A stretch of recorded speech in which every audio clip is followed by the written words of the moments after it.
Today I'm introducing a new series called Birding by Rail. As someone who loves living in a city, but also enjoys doing outdoor activities such as birding, which often incentivizes traveling to less urbanized environments, I thought it would be a fun challenge to see how many of the US's top birding hotspots I can access without a car. I feel like car ownership is often seen as being necessary for anyone who wants to go birding at more than just their local patch. So with this series, I'm hoping I can challenge this concept. In this first video, I'll be visiting Monhegan Island in Maine.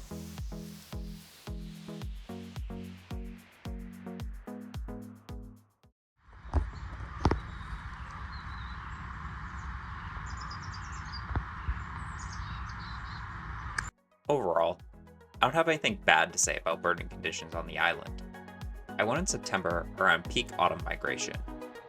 I spent about 7 hours on the island, and I was able to clock in just under 50 species.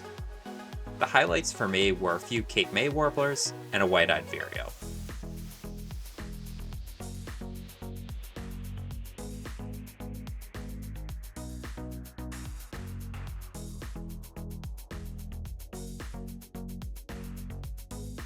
For the most part, the island had all the basic necessities that one would need if they were just coming for a day trip.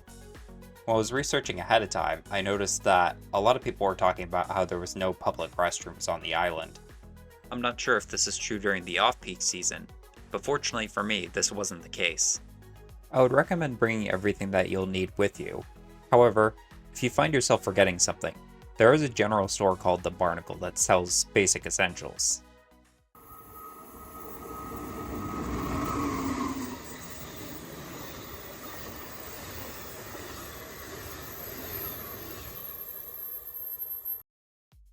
Depending on the time of year you go, you have potentially up to 3 ferry services that will be able to bring you to Monhegan Island.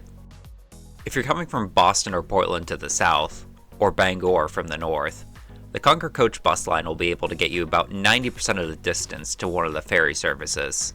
The seats were pretty comfortable for my 4-hour ride from Boston.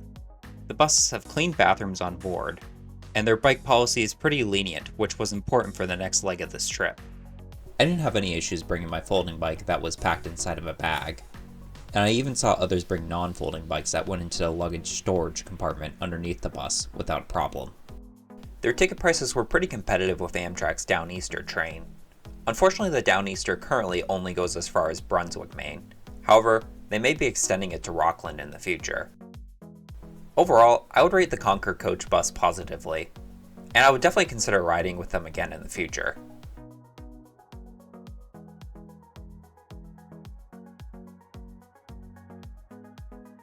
The ferry ride was a pretty standard experience, but it was nice.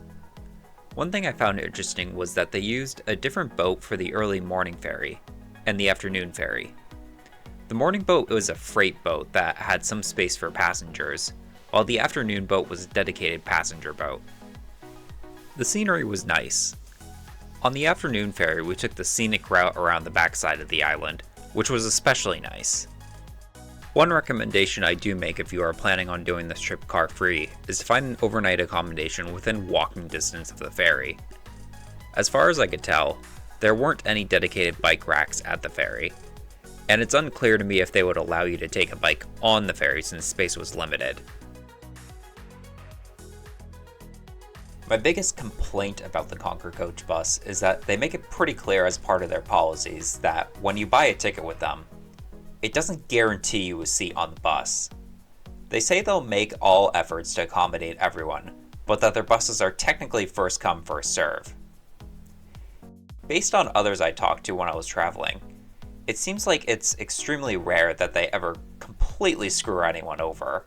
However, especially in the case of this route that I took, where there's only one bus a day, it's a little scary to think that you might end up being stranded.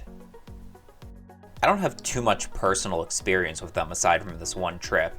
However, from what I've heard from others, it sounds like they have a sense of how many people to expect, and they might even run a second bus if they expect they might not have room for everyone on the first bus.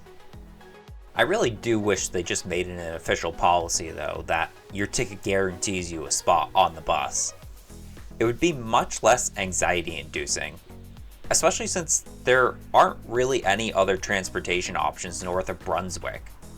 As far as I can tell, I'm not even sure that there are any taxi services or Ubers that would serve a place like Rockland. The other part about this trip that was really a downer is, say you're planning on going to the Port Clyde ferry since that's the only one that runs year round. There's essentially a 20-mile gap between where the Concord Coach bus drops you off in Rockland and where the Port Clyde ferry is. As far as I can tell, based on some research I did, there isn't any public transit that would serve this area. So, if you're not driving, your only options are really to either walk or bike. I decided to bike there. I did research the route ahead of time, and I didn't think it would be bad. I won't go on a long rant about it, but I'm not gonna lie. I didn't feel particularly safe given that the roads were much more heavily used than I anticipated. The speed limits were fast, and along several portions of the route, there was really little to no margin that a biker could use. In the future, I'm definitely going to use this as a learning experience and plan my trips much more carefully. Monhegan Island is a great place to visit. Even if you aren't into birding, it's a beautiful island for sightseeing and hiking. It's a shame that without a car, the island is likely inaccessible for most. If you've stuck around until this point, thanks for watching my video. As I stated earlier, my goal is to travel car-free to the top birding hotspot in as many states as possible. If you want to follow along with my journey, consider liking this video and subscribing to the channel for more content.